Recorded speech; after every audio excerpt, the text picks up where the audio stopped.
মার্কিন যুক্তরাষ্ট্র যেসব পণ্য আমদানি করবে তার দাম সে দেশের বাজারে বেড়ে যাবে। বলা যায় যে বাণিজ্য যুদ্ধ পুরোদমে শুরু হয়ে গেল। সব মিলিয়ে বাংলাদেশকে এখন মার্কিন যুক্তরাষ্ট্রে পণ্য রপ্তানির ক্ষেত্রে 52% শুল্ক দিতে হবে। বাজার মূল্যের ওপর কিন্তু এই শুল্ক আরোপিত হয় না, বন্দরে যে আমদানি মূল্যের যে ঘোষণা দেওয়া হয় তার ওপর।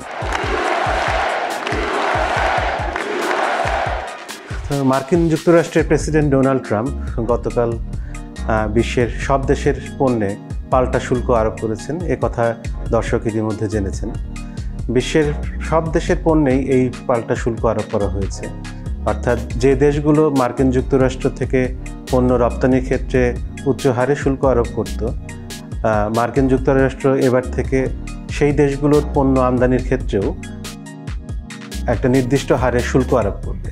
যদিও কথা ছিল বা ট্রাম্প প্রথমে বলেছিলেন যে যেসব দেশ মার্কিন যুক্তরাষ্ট্রের পণ্যে যত শুল্ক আরোপ করে, মার্কিন যুক্তরাষ্ট্র এখন থেকে সেই সব দেশের পণ্যে ঠিক সেই পরিমাণ শুল্ক আরোপ করবে। কিন্তু শেষমেশ দেখা গেল ট্রাম্প ঠিক অতটা কঠোর হননি।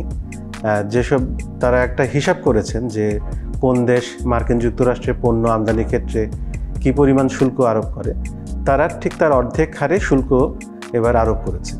তো সেই তালিকায় বাংলাদেশও আছে। বাংলাদেশের পণ্যে মার্কিন যুক্তরাষ্ট্র 37% অতিরিক্ত শুল্ক আরোপ করেছে। আমাদের জানা দরকার, মার্কিন যুক্তরাষ্ট্রে পণ্য রপ্তানির ক্ষেত্রে বাংলাদেশ আগে থেকেই 15% হারে শুল্ক দিয়ে আসছে এবং এখন থেকে তার সঙ্গে আরও 37% যোগ হবে। অর্থাৎ সব মিলিয়ে বাংলাদেশকে এখন মার্কিন যুক্তরাষ্ট্রে পণ্য রপ্তানির ক্ষেত্রে 52% শুল্ক দিতে হবে এবং এ নিয়ে আমাদের মধ্যে এক ধরনের শঙ্কাও তৈরি হয়েছে। বিশেষ করে বাংলাদেশের তৈরি পোশাক রপ্তানির দ্বিতীয় বৃহত্তম বাজার হচ্ছে মার্কিন যুক্তরাষ্ট্র। প্রথম বাজার একক কোনো দেশ নয়, এটা ইউরোপীয় ইউনিয়ন। তারপরে আমরা সবচেয়ে বেশি তৈরি পোশাক রপ্তানি করি মার্কিন যুক্তরাষ্ট্রে। আর আমাদের রপ্তানির 84%ই হচ্ছে তৈরি পোশাক। ফলে বাংলাদেশের মানুষের বা ব্যবসায়ীদের এই খবরে আতঙ্কিত হওয়ার কিছু কারণ আছে বলেই আমরা ধরে নিতে পারি।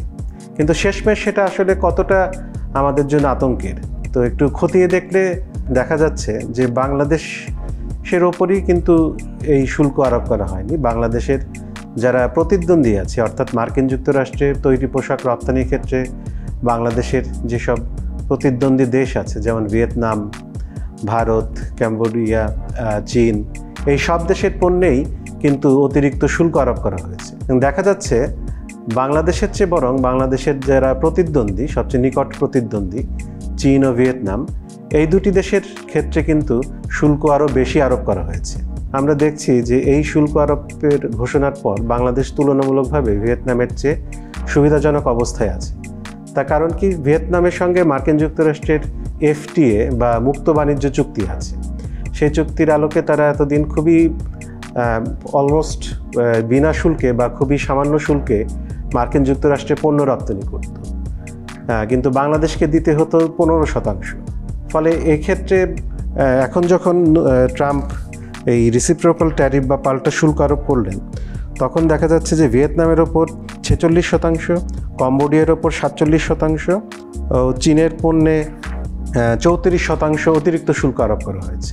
ফলে ভিয়েতনামের ক্ষেত্রে কিন্তু যেটা ছিল একদম 0% শুল্ক, সেটা কিন্তু এক ধাপে বেড়ে হয়ে যাচ্ছে 46%। ভিয়েতনাম মূলত বেশি দামের বা যারা সমাজে সচ্ছল মানুষ, সেই মানুষদের জন্য পোশাক মার্কিন যুক্তরাষ্ট্রে রপ্তানি করে থাকে। কিন্তু বাংলাদেশের পণ্য সাধারণত মার্কিন যুক্তরাষ্ট্রের নিম্ন আয়ের বা মধ্য আয়ের মানুষদের জন্য। ফলে দেখা যাচ্ছে যে মার্কিন যুক্তরাষ্ট্রের বাজারে বাংলাদেশি পণ্যের দাম মূলত $20 থেকে $50-60 মধ্যে ওঠানামা করে। তাহলে সেই পণ্যের ওপর যখন অতিরিক্ত শুল্কটা আরোপ হচ্ছে, সেক্ষেত্রে কিন্তু দাম খুব বেশি বাড়বে না। আর আরেকটি বিষয় মনে রাখা দরকার যে পণ্যের বাজার মূল্যের ওপর কিন্তু এই শুল্ক আরোপিত হয় না। শুল্ক আরোপিত হয় বন্দরে আমদানি মূল্যের যে ঘোষণা দেওয়া হয় তার ওপর। এবং বাংলাদেশ থেকে বেশিরভাগ পণ্যই, ধরা যাক শার্ট, এগুলো $5 থেকে $7 মার্কিন আমদানিকারকেরা আমদানি করে থাকে। ফলে তার ওপর যখন শুল্কটা আরোপ হচ্ছে, সেক্ষেত্রে কিন্তু দাম খুব বেশি এটা হেরফের করবে না বা আমাদের এখান থেকে যে দামে তারা পণ্য কিনে নিয়ে যাচ্ছে তার চাইতে অনেক বেশি দামে তারা যখন মার্কিন যুক্তরাষ্ট্রের বাজারে বিক্রি করে, তখন তাদের হাতেও একটা, বিশেষ করে যারা বিক্রি করছে খুচরা বিক্রেতা, তাদের হাতেও একটা সুযোগ থাকছে যে তারা চাইলে পণ্যের দামটা নিজেদের মুনাফার সঙ্গে একটু সমন্বয় করে নিতে পারে। বৈশ্বিক পরিপ্রেক্ষিতে যে ট্রাম্প আসলে ঠিক কী কারণে এই শুল্ক আরোপ করলেন, এই কথা কিন্তু তিনি বা এই শুল্ক আরোপের সিদ্ধান্ত কিন্তু হঠাৎ করে হয়নি। তিনি নির্বাচনী প্রচারণার সময় থেকে বলে আসছিলেন যে দ্বিতীয়বার নির্বাচিত হলে মার্কিন যুক্তরাষ্ট্র রেসিপ্রোকাল ট্যারিফ বা পাল্টা শুল্ক আরোপ করবে। অর্থাৎ যেসব দেশ মার্কিন যুক্তরাষ্ট্রের পণ্যে অতিরিক্ত শুল্ক আরোপ করছে বা যে হারে শুল্ক আরোপ করছে, মার্কিন যুক্তরাষ্ট্র সেই হারে শুল্ক আরোপ করবে। তো এই প্রতিশ্রুতি তিনি ভোটারদের দিয়েছিলেন এবং আমরা জানি যে এসব ক্ষেত্রে তিনি অত্যন্ত সত্যনিষ্ঠ। অর্থাৎ শুল্কের বিষয়ে তিনি যে আগাম ঘোষণা দেন সেটা সাধারণত তিনি বাস্তবায়ন করে ছাড়েন। এর আগের জমানাতেও আমরা দেখেছি, অর্থাৎ 2016 সালে যখন ট্রাম্প প্রথমবার নির্বাচিত হলেন তখনও তিনি এই নীতি অবলম্বন করেছেন। এবারও তার ব্যত্যয় ঘটছে না। সেই ধারাবাহিকতায় তিনি শেষ পর্যন্ত জানুয়ারি মাসের 20 তারিখে যখন তিনি শপথ গ্রহণ করলেন, তারপর তিনি বলে আসছিলেন যে 2 এপ্রিল হবে মার্কিন যুক্তরাষ্ট্রের স্বাধীনতা দিবস। এটা কোট আন কোটের মধ্যে আমাদেরকে পড়তে হবে। স্বাধীনতা বলতে তিনি বোঝাচ্ছেন যে তার ভাষ্যে, ট্রাম্পের নিজের ভাষায়, যে পৃথিবীর সব দেশ, সে মার্কিন যুক্তরাষ্ট্রের বন্ধু হোক আর শত্রু হোক, তারা সবাই মার্কিন যুক্তরাষ্ট্রকে এতদিন অর্থনৈতিকভাবে তার ভাষায় যে ছিঁড়ে খুঁড়ে খেয়েছে। অর্থাৎ সবাই মার্কিন যুক্তরাষ্ট্রের পণ্যে অতিরিক্ত শুল্ক আরোপ করেছে। কিন্তু ট্রাম্প, আমরা জানি যে তিনি বহুপক্ষীয় বাণিজ্য ব্যবস্থায় বা বিশ্বায়নের বিশ্বাস করেন না। তিনি দ্বিপক্ষীয় চুক্তিতেই বিশ্বাস বা আস্থা রাখেন এবং তিনি যতটা না রাজনীতিবিদ তার চাইতে অনেক বেশি তিনি ডিল মেকার বা চুক্তিকারী হিসেবেই তিনি নিজেকে পরিচিতি দিতে ভালোবাসেন।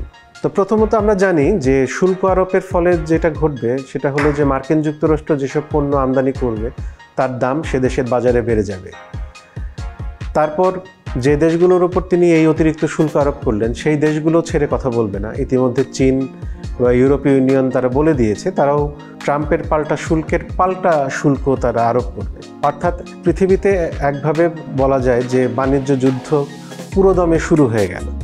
এর আগেও তিনি বাণিজ্য যুদ্ধ করেছেন, সেটা ছিল মূলত চীনের সঙ্গে বা ইউরোপীয় ইউনিয়নের সঙ্গে, এবং এই দফায় ক্ষমতায় আসার পর তিনি কানাডার সঙ্গেও শুরু করেন। কিন্তু এবার সারা বিশ্বের সঙ্গে মার্কিন যুক্তরাষ্ট্রের এক বাণিজ্য যুদ্ধ শুরু হয়ে গেল। এই বাণিজ্য যুদ্ধের কারণে বিশ্বের এতদিন গত 30-40 বছরে যে বাণিজ্য ব্যবস্থা গড়ে উঠেছিল সেই ব্যবস্থা অনেকটাই ভেঙে পড়বে বলেই ধারণা করা যায়।